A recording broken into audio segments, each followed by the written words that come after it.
What's up, guys? Welcome back to another episode of the Dopecast. And I said, before we continue, baby, hit that subscription button. Tunapea to 5 seconds. Subscribe, subscribe, guys, before we continue. Like, share, and comment. Yeah, and I am your host, Claudine Otieno. With me in studio, I have my co-host. My name is Hans Akal Jenziaba, and today we have an interesting visitor that I'll introduce. My name is Sharon. Welcome to the show, Sharon. And Cleo, last week tulikuwa hapa na Wanjao. Yeah. Wanjao, from where you're watching, kumbuke ulikuwa kwa Dope Podcast. Now we really loved you around. So leo tuko na Sharon hapa. And Sharon, you look nice. Thank you. You look nice. Thank you. Can you tell us a brief history about yourself?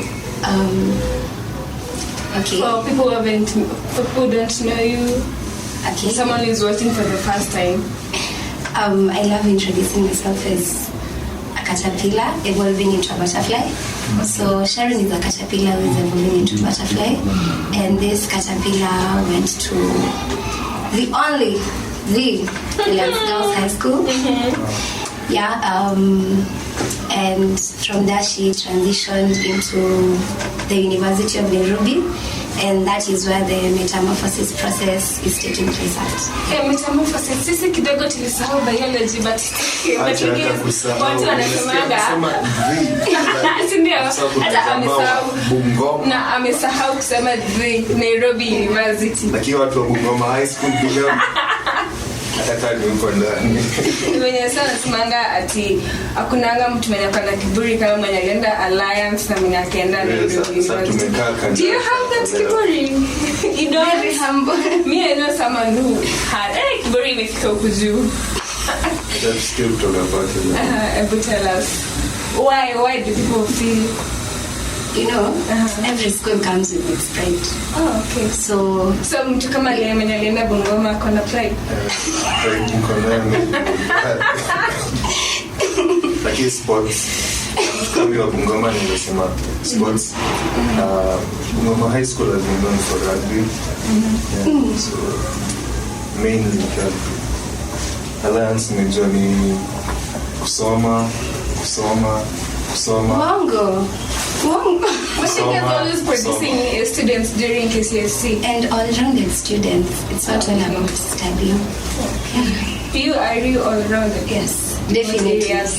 I play basketball. You play basketball? Yeah, guys, you play basketball? Yeah. I play basketball. How tall are you? Guys. Hapo kwa John. Nimekana watu wafupi. Sasa hapo kwa John ndio tu. Okay. Yeah, but I play number 3. That is a shooting guard. I don't know anything about basketball. Shooting then. Schedule shooting na guard. Hapo kwa guard. Shikilia hapo kwa guard. Oh, yeye ndo guard. Yeye ndo anazuia watu wasishoot kwa nini? Oh, that's interesting. Yeah. Tell us more about yourself. Your journey so far up to where you are right now. You said you are currently in the University of Nairobi. Yes. So what are you doing there? Okay, when I entered the University of Nairobi, I took up the role of a class rep. I think that is where this butterfly started showing the signs of becoming a butterfly. Because a caterpillar, you might confuse it with a moth.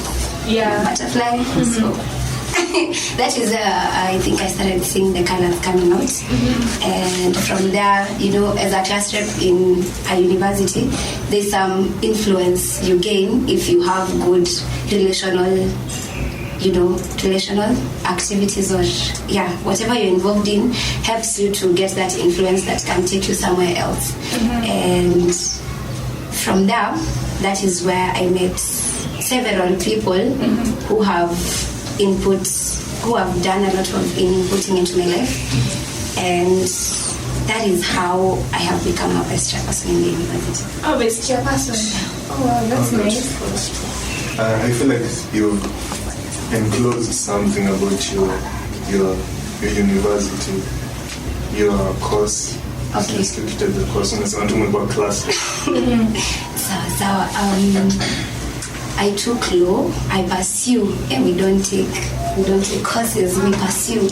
I pursue law in the University of Nairobi, and I think it's really fun being a lawyer. But I'm not a serious lawyer. Not a serious lawyer? Yeah. Why? I'm not those people who stay in the library for 18 hours. Yeah. Do people usually assume kama unasoma leo lazima ushinde ukisoma 24/7? I have to ask now, ni passion? Ni passion? Driven now? Taking law. Ama ni wazazi walikwambia anasoma hilo? No.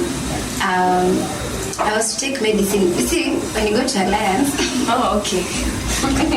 Back to Alliance. I think, especially the teachers, they push almost everyone to take medicine. Yeah. And for a while, I wanted to take medicine. Then I realized medicine, I have to stay in class from morning till 5. I can't sit somewhere for all those hours, and I can't give my life to reading. And then you realize in medicine, you won't have a proper family life. I'm a family girl. You'll be waking up at 4 a.m. You're sleeping with your husband. Come save a life. I looked at those technicalities and said, law it is. Yeah. You mentioned that you are currently the vice chairperson at the University of Nairobi. Yeah. Why did you decide to get into politics in your school? Okay. And being a girl, how was it? Did you experience some challenges with it? It was just a smooth ride for you? Okay. So number one, I've always been a leader, I think. You're not sure? Yeah, not sure. I'm sure. I know when you connect the dots is when you see the leader in me. So it's not all she's a leader. When you connect the dots, so I connected the dots. I was like, yeah, I can take it. Okay. So, vice chair, how I happened to land there. I was not interested in politics per se. I'm usually interested in leadership, and I realized for me to get that seat, I needed to use politics. Politics has a lot that leadership doesn't have. There are two different entities, but you have to use one to get the other. So you must first be a leader in order for you to get into politics? No. You have to use politics you are a leader naturally, or however way you have grown yourself into a leader. Yeah. But for you to get a seat to influence people, you have to use politics with the current system in the world. Not really. You have to. Should I tell you why? Especially in campus politics. In campus leadership and politics, you realize that in politics you have to campaign, but in leadership you don't have to campaign. A leader can be seen. You don't have to campaign that, hey, I'm a leader. It can be seen in you. But for you to rise to that position, because you are not the only one who wants that seat. Different people want that seat for different reasons. And you realize the line has been set. Whichever people want to get that seat, start the race for whichever reasons. And you realize you have to take that race, not necessarily because you want what they want, but because you have your own reason to get there. But you have to take the race as well. The race of politics, campaigning, and all that. Okay. You still don't think you don't? I really want to take you back. Ndio nifike nielewe hiyo story na leadership na politics. Yeah. I asked you if you're sure about what you're talking about, and you told me only if you connected the dots. So tell me about these dots. Okay. The dots. Yeah, the dots. I'm a last born in my family, but I act as a firstborn. Last born. So that was the first dot. A family of 3. 3 girls? No, the first one is a boy, then the rest are ladies. Okay. So you act as a second born, not a first born? No, I act as a firstborn. Okay. It's because he's the guy. You want to say the guy is not the firstborn. So you don't look up to him. Act kama firstborn. I don't really look up to him because number one, I was kicked out. You were kicked out from home. Oh. So that led me to taking life head-on independently in first year. So that was the other dot. And then from there, let's say in high school I was a captain No, we call them captains in their lives. Okay. Yeah. I was a captain in high school, all through class representative, and now the vice chair. The vice chair was something I didn't see coming. Let me just tell you, I didn't see it coming. I was willing to go through my campus quietly. Yeah. So it has never been quiet. So you brought up the aspect that you are kicked out. Yeah. Why? Am I? No. You can share it with us. I can appeal. Oh, you. And did it have a lot of effect on you? Yeah, it did. I got kicked out the December of 2021. My mom and my dad separated at birth, so I was staying with my mom. And my mom got married at 14. So she had traumas to deal with that she hadn't found a channel to, and so she found the channel by physically abusing us. So when I got to campus, my mom got remarried, and the second husband said that he can't take the girls. So my sister and I were kicked out. Yeah. What of the guy? Yes, the firstborn is not part of this family. That we were told to go to our dad, and my brother is not of our dad. So. Okay. Yeah. Actually, your story may require a bit of expect to come in, but it's okay. I believe most of your life has been in the university. Yes. Most of it. Yeah. So please tell me about your university life, aside from leadership, or are there any other avenues of leadership that you've taken, aside from being the vice chairperson of your campus? Yeah. Okay. So before I joined campus, the transitioning time period, I became a director in Tinzalod Foundation. what? Tinzalod Foundation. It's a foundation that you started. No. It was started by a Nigerian guy. He's called Pastor KK. And it came to Kenya through a lady. And from there, she was the country director. Then we were the directors in charge of these other things, finances. I was in charge of someone on the sofa and reaching out to the small children and high school students. Yeah. So why did you decide to be part of that foundation? Growing up, Yeah. I did not have a good relation with people my age. And so when this lady came and told me that this is where young people meet, young people learn from each other, I saw it as an opportunity to mend that side of my life. Yeah. Oh, wow. So aside from tough, anything else? Leadership, in terms of leadership. Let's say taking initiatives. It's not really being seen, but taking initiatives to mentor students who, as you go through life, people admire your story. And so the younger people who admired my story, I take them up as my mentees. In an organization called Education for All Children, it pays my school fees. I took up the role of a mentor. Yeah, the role of a mentor, to mentor the high school students. Most of the themes that I've involved myself in are relationships. We realize that there are a lot of toxic relationships among the youth. Yeah. So that is... No, but it's true. Like whatever is happening on social media today, there's a lot of toxicity. Yeah. So we talk about toxic relationships, and toxic relationships is in 3 dimensions. Yeah. We have people who have a toxic relationship with themselves, toxic relationships with others, and now the romantic relationship. So those are the talks we initiate and try to find solutions for the youth. And then there was this time last year, there was a wave of LGBTQ. That was a topic we discussed for some few months. And there's a time we talked about finances and entrepreneurship. Okay. Yeah. You've brought up the issue of LGBTQ. That's a very sensitive topic. So when you guys are out there going to talk about the issue, how are you guys approaching it? Like, what are you guys telling people? Like, I'd like to know, like, I'm too curious.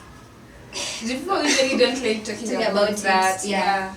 Because being a Christian, I grew up where most millennials, but that is a sin.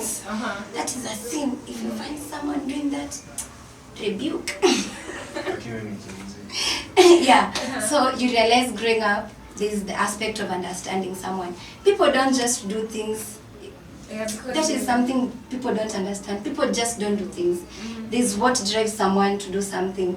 And for you to understand why the fruit has come, you need to go to the roots and understand why has this root produced such a tree and such a fruit. So when we were going out to, there are people who genuinely they have those emotions towards the same sex and all. And we have people who've turned to that as a way of healing their trauma and as a way of feeling safe, and people have different reasons. And so for us, we basically focused on the people who did not find other avenues to heal their inner child other than this avenue. And we started now showing them ways of healing their inner child. Oh, that's nice. So do you believe the issue of LGBTQ is related to someone's growth from childhood growth? It's something that they come to learn along the way, or they come to start doing along the way along their journey in life. Ukisikia historia ya LGBTQ mimi niliona tu issue sana juu if someone can't have a safe conversation with the parent among this and this, you've been raised by your mom and your dad.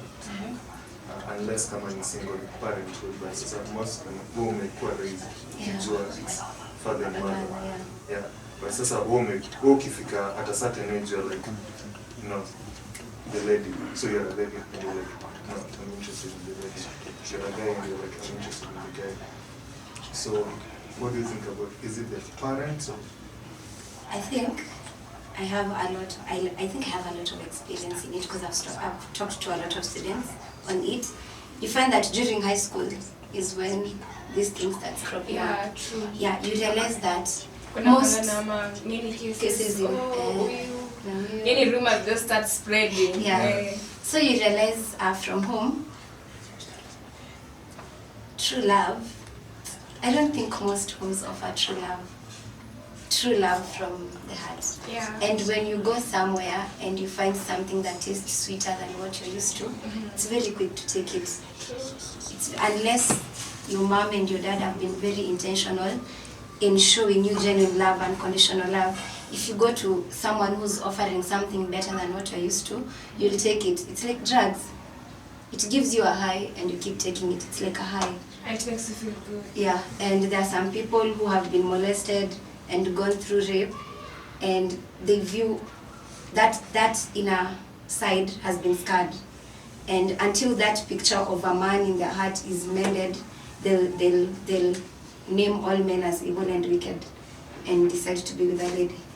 Yeah. Kenya generally needs a lot of healing, and that healing is supposed to come from home, but it is not offered at home.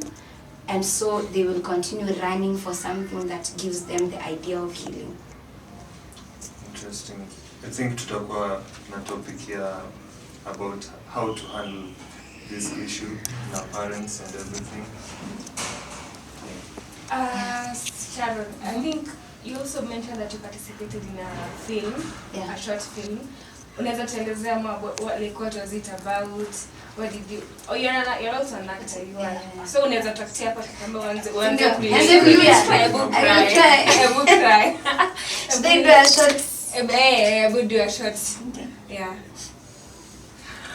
I'm serious. I can do it for 1 second and just blurt out something. I can't. I always have these lines in my head. I can't. Hey, okay. Me. Your hands, can you cry? Maybe nianze kufinya Ama tukupe kitungu weka. I I can, yeah. So tell us about the film. How was it? Was it your first time acting? Am I been doing other projects before that? It was not my first time acting, but it was my first time in campus. But it's like I manifested it. Let me just go a slide. I was going through my diary, and in 2021, apparently I had written about a girl called Sandra who had not received love at home, and therefore carried the same idea of love into marriage and refused to get out of a toxic marriage. So after the film is when I told the director, hey, it's like I wrote this thing a few years back. But yeah, so basically it was a team. We were discussing after class on how most Christian girls have been told it is written in the Bible that God hates divorce, and so they will stick in that relationship, in that marriage, no matter what, to death. And which is a very sad thing. Yeah, it's sad, it's devastating, it's not right. Yeah, it's not right. And so Mama Hans, you have something to say. Okay, about concerning story of toxic relationships, especially in Gen Zs, ni kama we are not learned enough to kujua what's right for us and what's not. Because for some ladies, stories zenye nimepata from a few friends, unapata a lady is into a relationship with a guy, but vitu anafanyiwa huku she's okay with it. Ukimuuliza ni mbaya anakuambia kuna issues, she feels like withdrawing herself from it, but after a few weeks na atarudi kuambia amepigwa, amefanyiwa nini. So I feel like some of us don't really know what we want in a relationship. Nile tu the fact that umesikia someone is dating, you also want to date. Yeah. Even when I feel ego. There's that pressure, and there's also someone not loving themselves. Yeah, true. If you love yourself, you'll have the strength to walk away from something that is not serving you right. Because you can't stay in a relationship where you're being abused. Now, but to make actually, I love this person that I can't go. It also depends on the love that someone has for him or herself. Yeah, there's a level you reach where life naturally edits people out of your life. You don't need to do anything. You put one goal on focus, you go after it, and naturally life will edit people out of your life. Yeah, people are not going the same direction. You'll always leave them behind. So my advice to the youth is to focus on the right things. They should have priorities. Once you have priorities, it's like the mind shifts. You stop focusing on one person, and you start focusing on what you want and where you want to get. From there, even that relationship that is not serving you, it won't have an appeal to you anymore. Yeah. And Alliance and I produce all around as a student. Umesikia amesema yeye ni actor, she does public speaking. What else do you do? She's also a director. But there's one thing you're not telling us. Would tell us. Tell us something. Apart for your all-rounded. Nini? I would try to think. Activities actually, for the people who are watching, today's dopecast. Actually, it's a dopecast. We have a very dope model here. Dope model. I don't know why she's forgetting. The whole cast, your model. Oh! The whole cast, your model. So tell us about your model. Yeah. Okay. And have you modeled at these high-end fashions? What's your experience in the modeling industry? It hasn't been long. It started last year. Oh, last year? Yeah. So, I sat down. Those people who sit down, what is wrong with me? I write, and then I ask myself, now how do I work on this? So I realized I did not have as much elegance as I'd want to have. But you have the confidence. Yeah, I have the confidence, but there's the sexiness. Because yeah. You have to walk a certain way, your body has to go a certain way. And I really admired it. Like, there's a sexiness that comes with being a lady. And for a very long time, I wanted it, and I knew the best place to go get it is in modeling. So I prayed about it. I'm those girls who pray. I prayed about it, and then after a while, UN called for a contest for Miss UN. And they said there was going to be training. Working in 6-inch. Hey. That thing feels nice. Until uanguke. Ushaanguka? You don't even know how to pick yourself up. Yeah, some people laugh. You might try, but because you want it, you want to know how to do it, you just continue. So modeling, one of the things modeling has taught me is perseverance and tolerance. You can give up anytime. And it has also taught me consistency as well. And I think all circumstances in life reveal who's there for you and who's not there for you. Because last year it really like elevated those people who stick by you. You realize modeling needs a lot of finances in order for you to be seen on that stage looking mad. In those competitions, Mary, you're told, you have, I don't know how many categories. We had introduction, all of those. Yeah, we had cultural. And you have to have an outfit for all of those. That blends with the theme. Yes. I think in as a young most people not to participate in that because of the amount of money someone invests in it. Alafu, at the end of it all, maybe how we so just like, what did they even do this in the first place? Exactly. But for me, I think God usually comes through. I didn't use my money. I just went and told the organizing committee. No, I made sure I am of value. During the training, I made sure I'm shining in the training so that when I pull out because I don't have funds, they can come in. So I made sure the training I am going, whatever time they want me to be there, I'm doing my all. And then when now they said that it's the D-Day, I just went and told them, I don't have finances, but thank you for the training. They said, only finances, how much do you need? Then I went and got the clothes. Oh wow. You're one of the lucky ones. Not really lucky, but even in Akwanga. I feel like modeling in a way it empowers the youth. You speak to the youth on stage. The attires you wear. So in a way it empowers the youth, especially it's emergency. Fashion yenye ukiona mtu amevaa kwa stage True. So aside from modeling and all this, are there any other avenues that you think ama wewe mwenyewe ushapitia you've empowered the youth through them? Or other youths can take up to feel empowered? Okay. People especially hapa kwa Gen Z. Kwa Gen Z. Okay, people who are growing in TikTok don't really see it as an avenue to empower themselves, but it actually is. Putting on that camera and doing what you love. Different people have different talents or things they enjoy.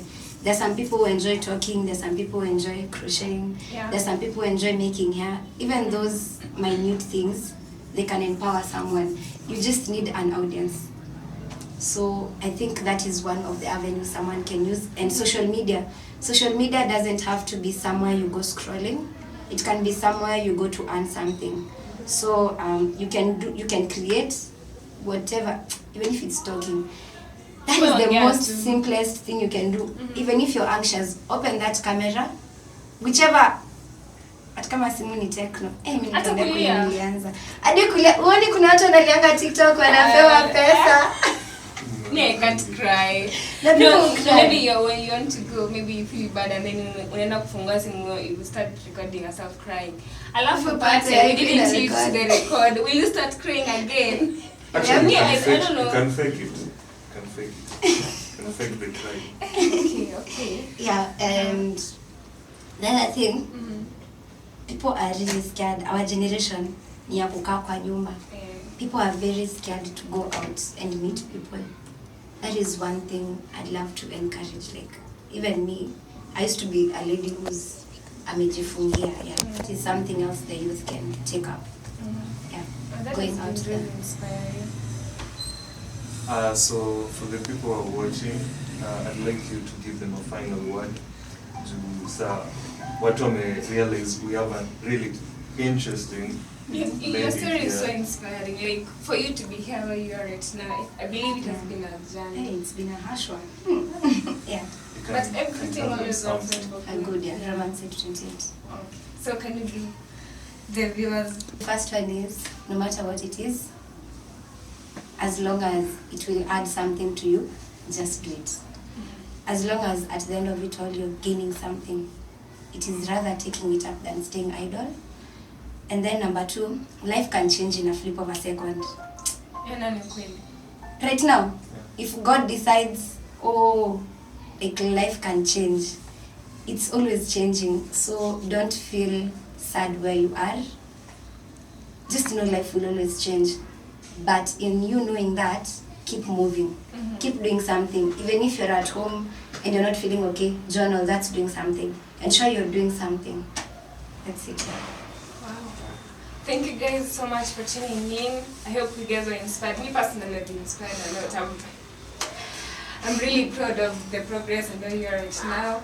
And yeah, we'll have you again. We'll invite you again here. And we also want to hear your story again and again and again, okay? Yeah. So guys, thank you so much for tuning in. And yes, continue subscribing and share the subscription button to your friends.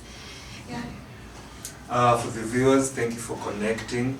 Kwa Gen Z, mshinde umewatch. Tunawasaidia hapa. You're being empowered. So don't forget to click the subscription button.